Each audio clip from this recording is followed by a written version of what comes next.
आप सबको मेरा प्रणाम। मैं हूं रुद्रशेखर जोशी के श्रीनंदन आध्यात्मिक यूट्यूब चैनल में आप सबका स्वागत है। आज हम इस वीडियो में जानेंगे श्री केसरी नंदन हनुमान जी की माता अंजना पूर्व जन्म में कौन थी। पूर्व काल में देव और दानवों ने मिलकर समुद्र मंथन किया तो समुद्र से 14 रत्न निकले। इसमें अप्सराएं भी निकली जिनकी संख्या 60,000 थी।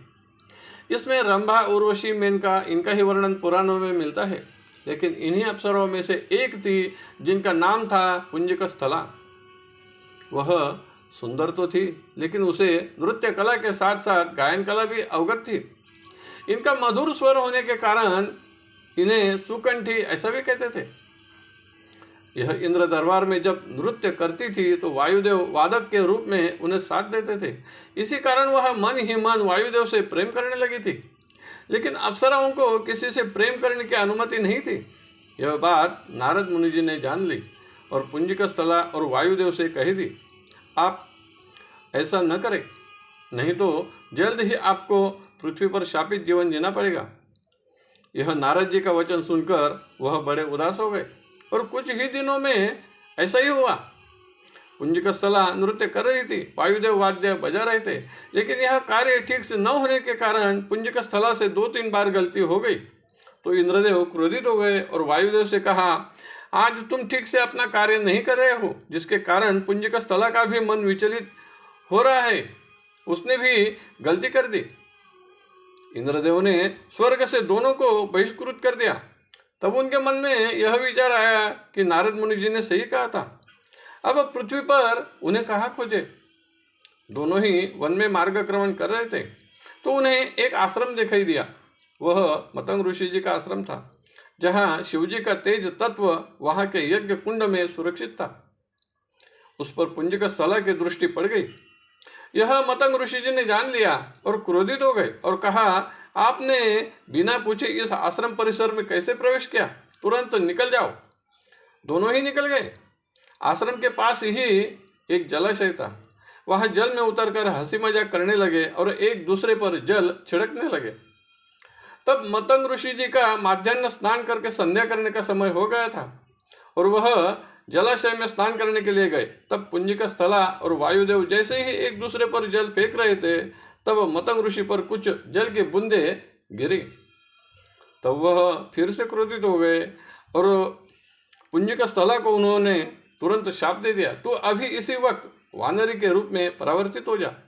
यह शाप सुनकर पुंजिकस्थला ने ऋषि से माफी मांगी, लेकिन उन्होंने कहा, आप वानर के रूप में भगवान शिव जी की तपस्या करें, वही तुम्हारा कल्याण करेंगे।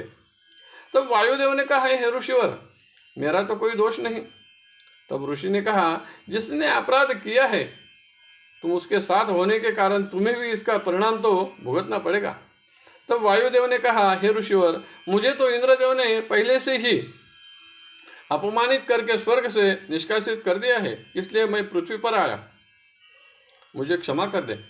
तब ऋषि ने कहा, तुम्हें शाप तो नहीं दूंगा, लेकिन जब तक इंद्रदेव तुम्हें स्वयं लेने के लिए पृथ्वी पर नहीं आएंगे तब तक तुम कैलाश पर्वत पर जाकर भगवान शिव जी की आराधना करो, वही आपका कल्याण करेंगे।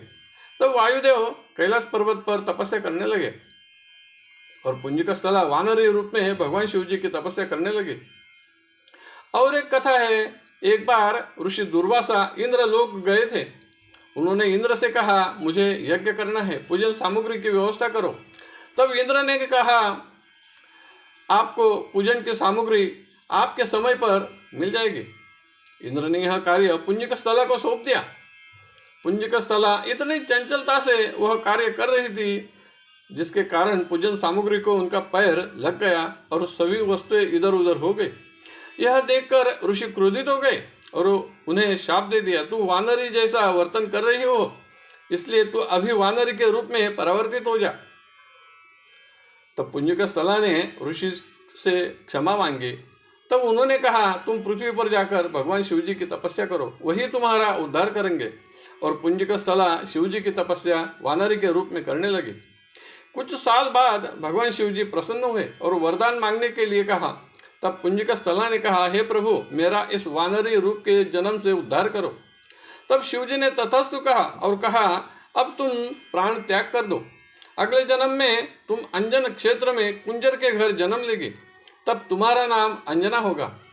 तब पुंजिकस्तदा ने प्राण त्याग कर दिया। अगले जन्म में अंजन क्षेत्र में कुंजर के घर जन्म लिया। उन्होंने अंजन क्षेत्र के राजकुमारी होने के कारण उसका नाम अंजना ऐसा रख दिया था। यह कथा हनुमान अंक और कई ग्रंथों से ले ली है, जिसका संक्षेप करके इस वीडियो में प्रस्तुत की है।